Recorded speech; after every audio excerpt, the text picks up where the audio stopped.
Hello, podcast listeners. If you're a regular listener, you know by now that towards the end of each season, we have a bonus episode in which the makers of Record of Change bring you stories from their own lives. This is that episode. We talk about getting vaccinated, waiting for vaccination, a pandemic wedding, how our summer will look like, and what's on store for the next season. Enjoy! Welcome to the bonus episode of Record of Change. I'm here nestled on my couch with a beer in hand, ready to catch up and reflect on the fourth season of the podcast. We have our team members from both sides of the Atlantic on their own couches. Some of them are in their offices. We will jump right in and see what's been happening with them. And first of all, there have been some updates, some life updates. And the person with the biggest life update, please reveal yourself. Nimish. Yay! Yeah. So the last time we had the Record of Change season wrap, I was in my home in Mumbai. And this time around, I am in Germany. And the big life update is that I was single before coming here and now I'm married. And I got married last month to my girlfriend who is living in Germany. So, yeah. Yeah. How was it getting married in the middle of a pandemic? It was a bit challenging. I had all my documents ready with me, but even though my girlfriend is German and I had the documents with me and I came to Germany, it turned out that I required a lot more documents, which I could only get if I were in India. So then we decided to get married in Denmark because apparently that's a very good destination for international couples to get married, and they require very few documents, all of which I had. So, it was just a very smooth process, I think. And going to Denmark in the middle of the pandemic, while in India, obviously, there were a lot of rising cases and all. In Denmark, the pandemic was on its way down. So it felt like almost like a parallel universe that we were in because, you saw cafes open, people out in the streets without masks. And yeah, it was just surreal. But I'm happy that we got married and now we are together. Would your plans have been any different if it was not for the pandemic? Wedding plans. Would you have invited more friends? How was it different? Yeah, I mean, if it weren't for the pandemic, then we would have maybe got married, and like right now we just had a court marriage, and my family was in India and they couldn't attend my wedding. But if it weren't for the pandemic, I'm pretty sure both sides of the family would be celebrating with us. So, I think that was the major change. But okay. But yeah, I'm pretty sure when things get better and, the situation in India improves and when we go back to India, we will have a small celebration for sure. Well, congratulations anyway. Thank you. Yes, congratulations. Thank you. And we should confess that I think 4 of us here are married and 3 of us got married in Denmark. True, yes. Yeah, true. Congratulations also on getting the vaccine. Now at this point, I think among the 6 of us, only the 2 of us have not received the vaccine yet. So you guys have to talk about what it is to get the vaccine and how does it feel? Does it feel like you're safe? Is it reassuring? Are you guys is it like a culture shock for you guys to get the vaccine and not wear the mask and go about your day like before the pandemic? How was it? I want to start with Stephanie. Go on. You take the stage.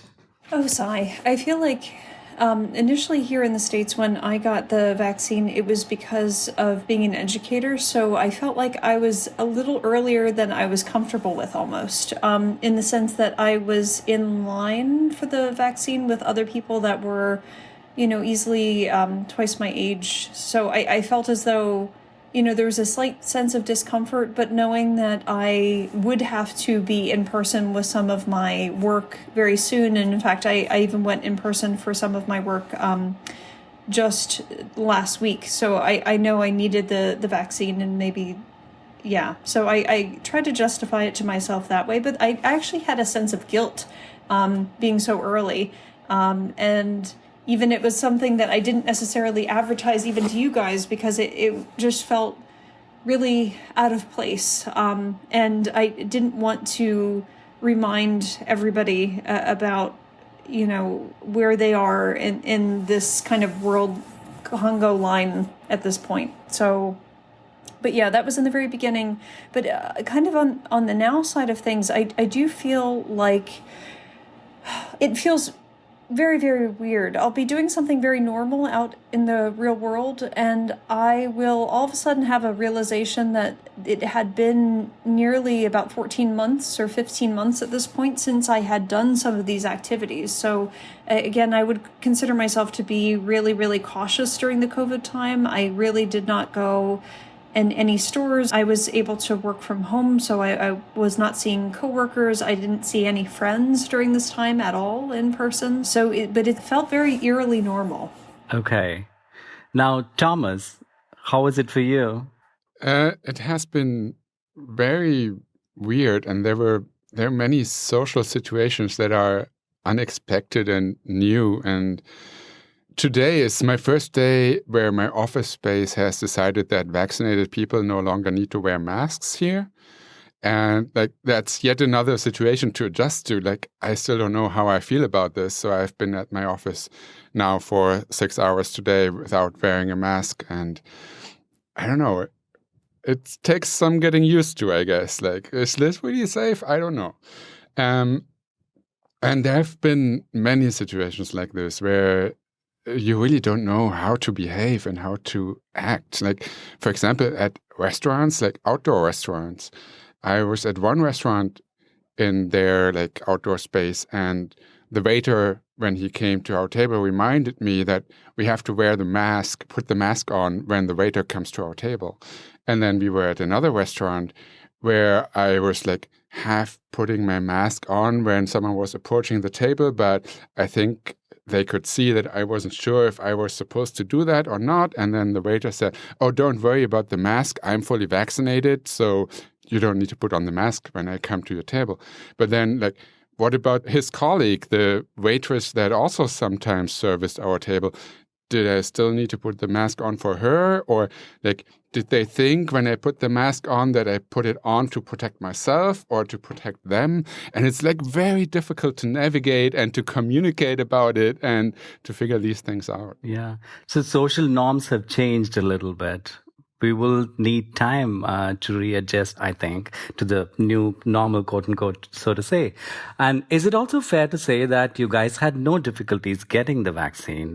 There was not a backlog in the US in vaccine distribution. Is that fair to say? Oh, I was going to say, as of now, no. In fact, I feel like they would love to give them away. So please come visit, because I feel like it seems like there's a surplus. And I know that they're languaging to teenagers and preteens at this point to say that they want them to be vaccinated, and a lot of students for the next academic year have to be by either their school or university. So I know a lot of their efforts now are to try to get them to do it early summer versus the end of summer, but that's it. Yeah, okay. But now talking about vaccine distribution in Germany, it's a completely different scenario. As of the beginning of the week, the German government has lifted all the restrictions of vaccination priorities. Now, anybody above the age of 12 can receive the vaccine, but the reality is completely different. So now, Matthias, I want you to tell us how you received the vaccine. Yes, so I put a lot of efforts into getting it in one way or another. I mean, the legal way, though. Thanks for clarifying. Before we move on, sorry. Sure. Because today I saw an investigative piece in one of the news shows where eBay, Kleinanzeigen, eBay ads, there have been vaccination ads on eBay, in the black market. People are selling vaccines for 150 euros, 200 euros on eBay. But okay, there are also scammers making use of this thing, fooling people. But go on, Matthias. So the point that I'm trying to say is that there is a huge backlog here in Germany. Yes. So yeah, Matthias, now you. I think it all started when around April or so, I started hearing stories of people that just approached the general practitioner or just went to the vaccination center and they were just leftover doses.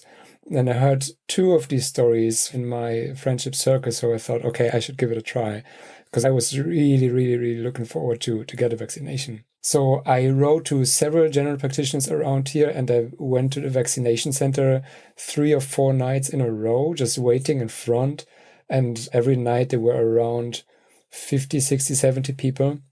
And every night they had maybe 2, 3, 4 leftover doses. And then they started from the oldest. And of course, I was among the youngest. So there was no point in getting it there. And then, because here in Germany, so now I think we have 4 vaccines approved, AstraZeneca, BioNTech, Moderna, and Johnson & Johnson. But since AstraZeneca was on hold and there was this, I don't know what about it, many people, especially older people, were hesitating or didn't take it. So there were many leftovers, especially of the AstraZeneca vaccine. So many doctors had too many. And then there was a very spontaneous rollout here in the place where I live. They kind of had a pop-up vaccination center and just had a come and go, first come, first served. My mom saw it by accident and I just went and got it.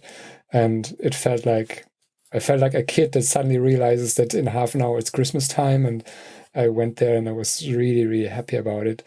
So I got the first shot until now. I will get the second in 3 weeks, I think. And since I have a little daughter that will not be able to get a vaccination within many years, probably, I don't see any changes yet. Maybe I'm more relaxed, but since there might still be a risk that I could convey it to her, I will still be super cautious. So you're one side of the story about vaccination in Germany. I'd like to now talk to Hui about registering for the vaccine and not knowing when you'll receive it. Hui. Yeah, I think, Prathap, you have mentioned about how it is quite difficult and it is quite chaotic, the registration for vaccinations here in Germany. So in Germany, the vaccination in the vaccination centers is regulated by state. So in the state where I am living, they also having this kind of like different tiers of priority groups. And they differentiate the priority group by age and occupations. And as of May and basically the very first week of June, it was the vaccinations registration time for the people in priority group 3, which are basically people who are more than 60 years old, who are having critical health conditions, or who are working in certain institutions. And since I am now registered as a person who is working at a university, German university, I belong to that group. But the whole system just went down. Like I have been trying to register myself on the website of the vaccination center for weeks. And then whenever I check it, it's always told me that, you cannot book an appointment right now. We are full. We will let you know whenever we have an opening slot. And then 3 days ago, I received a message from them saying that now they closed down all the registration system for people with the first vaccination shot until the middle of June. Now they are only handling people for the second shot. So basically, after weeks of waiting, I still don't have my registration done. And they are telling us like, it is the situations in the state where I am in, North Rhine-Westphalia.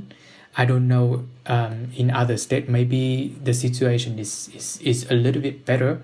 But where I am in, where Prathap is also living in, the situation is so chaotic. And I still have no idea when will I get vaccinations, even if I belong to a priority group because of my occupation. And I can only imagine it's going to be messier and messier now because the government lifted the priority group things, meaning that everybody in Germany can now register for the vaccination. So I even have to, let's say, compete with a bigger group of population who also want to be vaccinated. So yeah, well, still have no idea. The wait continues. Yeah. Anyway, so moving on from vaccine quandaries, we just wrapped up the 4th season of the podcast. How are we feeling, guys? What is the general feeling of having finished 4 seasons of our pandemic podcast? Matthias, I was actually really impressed by Joaquin's interview. He was so articulate. He had clarity of thought, and he was so well informed. His interview also resonated with me because, how callous the right-wing government had been in Chile, dealing with the pandemic. It felt so similar to what's been happening in India as well. Tell us more about Joaquin's interview. Yeah, maybe with Joaquin, I have a similar story as I had with Blanca from Ecuador, that I reconnected with an old friend that I haven't talked to for long. And then, I was really eager to get the Chilean perspective for all the stories that Joaquin shared, that there was actually big political, societal change in Chile when the pandemic hit. And then Chile is such a divided country when it comes to economical, socioeconomic matters. So I've lived there for some time, and since then I got this feeling of like, this is such a huge country that is still dealing so much with its political, historical heritage. They were super eager to hear that. And as you say, Joaquin is a very articulate person, and it's fun to talk to him. And super informative, I would say, to get the broader scope. He didn't only talk about himself. And maybe to spoil a little bit, I can say that right after our interview, something happened that we didn't expect. And I will share in the next episode with him. Okay. Do we have any updates on the cat? Yeah, he couldn't go out and he was living on his own. So he started talking to his cats, and because he didn't have anyone else to talk to. And then it sounded like the lockdown was super strict in the beginning. So you had to apply for a certain ticket to go out, to even leave your house just in front of the door. You would apply at the police station, and then you get a 2-hour ticket, 2-hour slot to just go out for whatever you want to do for 2 hours. But he was living on his own. He couldn't see his family because they were living far and working in the hospitals. So he said he almost went crazy and didn't talk to anyone else but his cats. Yeah. Speaking of being on your own and doing crazy things, I want to address one thing about Stephanie's Aaron episode. It was, as always, funny and engaging episode.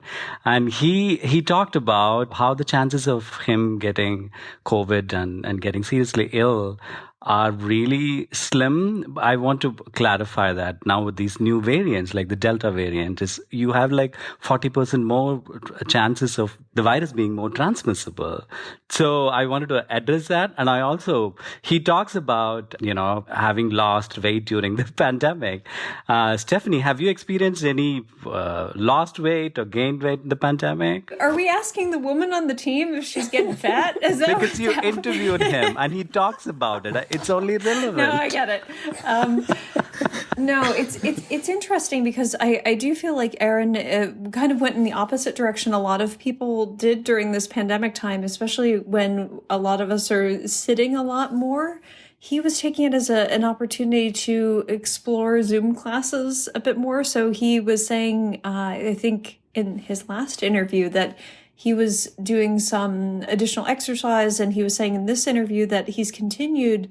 And as a comedian, he's always seen himself as like the kind of fat comedian. And he's kind of like, how do I reconceptualize if I'm kind of like this buff, skinny comedian? What does that mean for my comedy? What does it mean for, my voice as a comedian? And I think it's interesting, his perspectives on that. And good for him. I feel like he seems like he's really happy with it.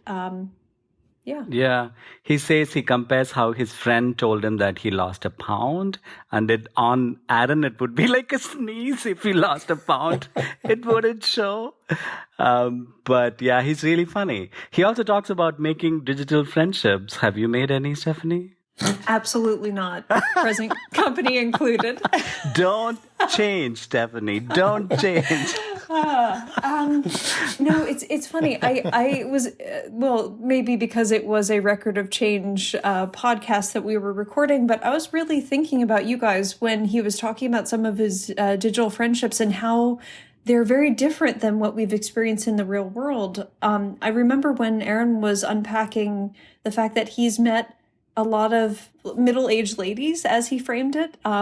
So saying these are not the demographic of people that he would normally meet in his day-to-day life. And so it was actually kind of exciting for him to spend a lot of time with essentially a knitting group otherwise. So he got to hear their perspectives on his writing as, writing children's books and getting to do other creative endeavors. And I think for me personally, I was thinking about this and thinking, if I was offered to work on a podcast, say like this year, and the COVID environment wasn't at play, I even started reflecting, like, would I have taken that offer, or would I have been like, oh no, I have a lot of things going on?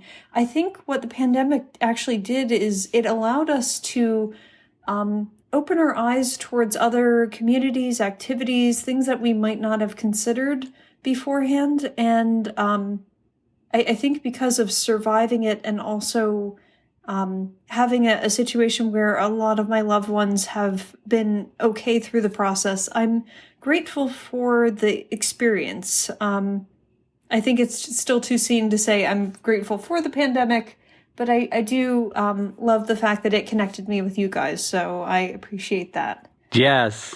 Likewise. Prathap, I want to ask you actually, because talking of digital friendships, so we know each other now since, what is it, July, June? Yeah. It's gonna be a year. Yes. It should be a year by now. Yeah. And actually 10 days ago, we met in person for the first time. It didn't feel like we were meeting for the first time, obviously. Stephanie, we sent you a happy birthday video, didn't we? That made my day. I didn't respond because I was just very Because you're so emotional. We understand, Stephanie. No, what it was is I was very. That's how it made your day. That explained it a lot. No, what it was is I was very anti-computer because I was, I had just finished the semester. I lived on my computer. I felt like it was attached to my hip, and I very intentionally wanted to dump it so hard during the week I was off. And so, but when I received that, I kept, like, my husband's looking at me. He's like, what's going on? I'm like, they're together. It's like that. It warmed my heart in a way that I think it gives such a semblance of hope in the direction of things. And I hope that we can have more connections amongst this group. Yeah, hopefully one day, 2 years down the line, probably we'll be sitting with each other physically and having this conversation. Mm-hmm. And signing autographs and making sure that, we're getting our millions of dollars in checks after doing our talks. Yeah, no, I see it.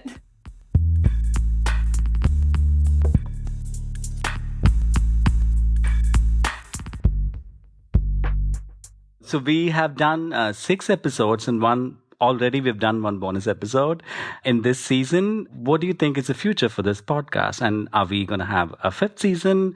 And if there's going to be a 5th season, what would the 5th season look like? Thomas? I think we are going to make a 5th season, and it will be pretty much like the 4th season.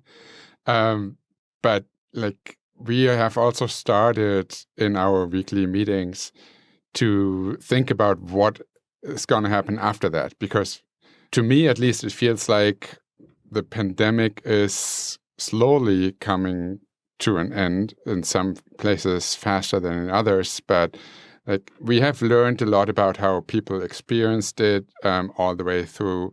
And maybe there's not much more to add to that after a 5th season. But we want to keep making a podcast together. So we started thinking about what that could look like. I don't know that we have come to a conclusion, but there are certainly some ideas. I think we could start to look back, right, with some distance from, it's now been 1.5 years almost since all of this started. And in a few months, we can start looking back and analyze what actually happened. And I think that could be interesting as well. And maybe talk to some scientists who also study the pandemic, and ask them what they learned.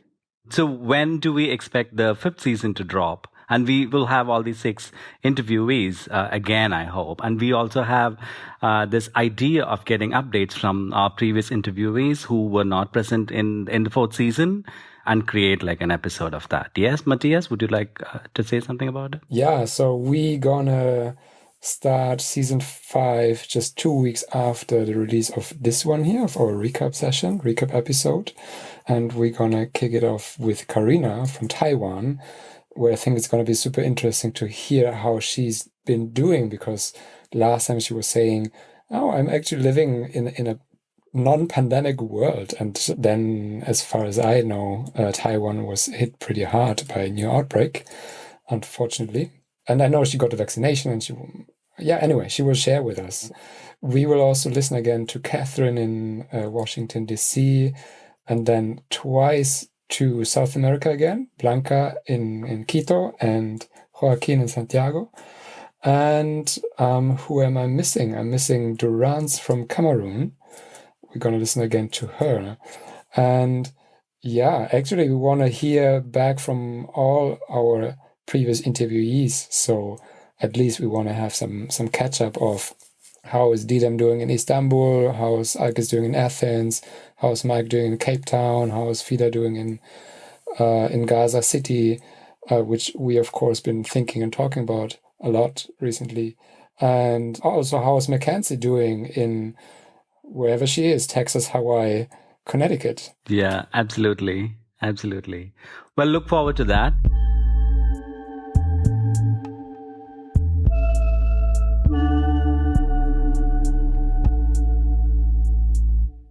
And do we have any summer plans, guys? Personal summer plans? Are we traveling anywhere? Stephanie, you start. So it's funny. I think since having the vaccine, I have considered that this is as good as it's going to get. I think that's my attitude towards things. So I'm not going to get any safer. And in fact, I think with all the variants happening, it's probably not going to get much safer. In fact, I woke up one morning, opened up my email, got a message, kind of an email message from the New York Times, as usual, opened it up, and it was saying that they're anticipating that the variants are going to cause this huge, everything's going to close down again. And I promptly closed it, and I was like, no, not today. No, we're not going to live that way. So in part, what I'm getting towards is there was an opportunity to do something in person in Chicago this August. And so I'm going to do a professional training event that's actually in person. So this will be my first one it will be over a year and a half at that point. So I'm really excited to go to Chicago. It would be my first time on a plane. So I'm kind of looking forward to it. I mean, who loves the airplane experience and the airport experience? It's never fun, but I'm almost so eager to see people in person and to gain some sense of normalcy that I'm willing to deal with the sacrifices of annoyances that we've had in our daily lives previously and look at them as if they're luxury. Yeah. So. Thomas, what are you doing this summer? I would love to see my family again.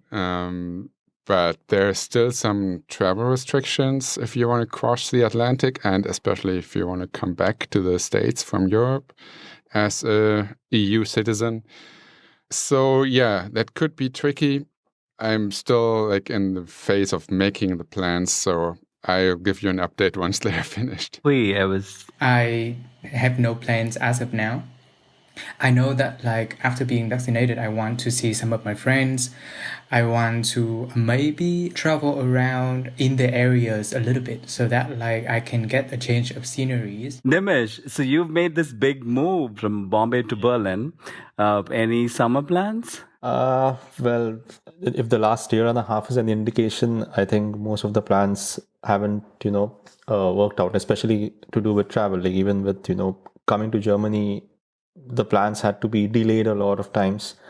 So hopefully the incidence cases in Berlin right now are low and things have started opening up. So yeah, I'm pretty sure I'll be exploring the lakes around Berlin. But I don't think I've made any long distance travel plans yet with my wife. So we'll take it as it comes.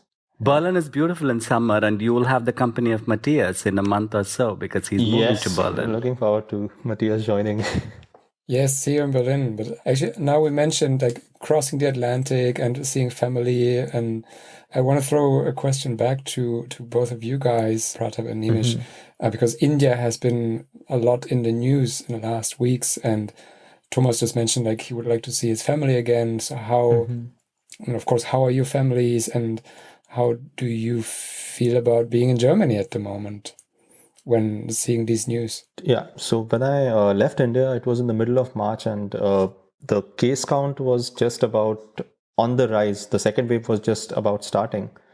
But by April, it was just chaos, and we had like almost reached 400,000 cases per day. So it was very, very anxiety inducing, because every day, even if you didn't want to read the news through social media or something, you just were bombarded with all these gut-wrenching images, and it was just very difficult. So I think the only way I kept my sanity was just keep in touch with my family. Every day I would check in on them, and also all my friends who are in India, I was constantly in touch with them, and just knowing that they were safe gave a bit of a calm in the whole insanity. And my parents have got both the vaccinations, but their second vaccination got delayed by a couple of weeks. So that had sort of again scared me a bit. But now that I know that my immediate family is completely vaccinated, it feels better. And now I think the wave is on the way down.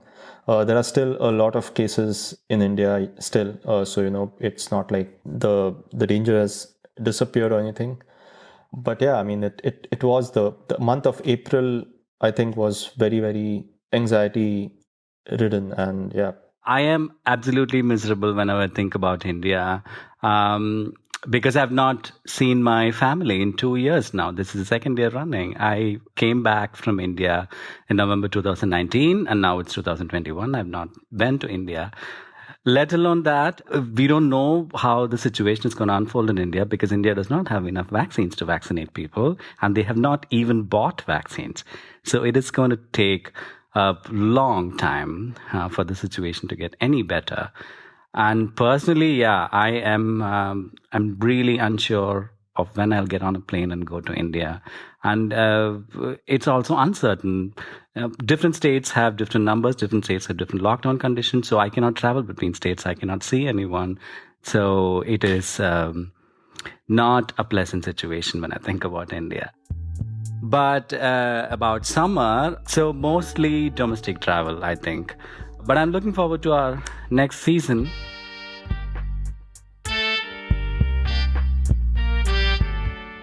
That was the last episode of the 4th season of Record of Change. We hope you enjoyed listening. We'll be back in 2 weeks with the 5th season. Meanwhile, you can listen to all our past episodes by following us on your favorite podcast app.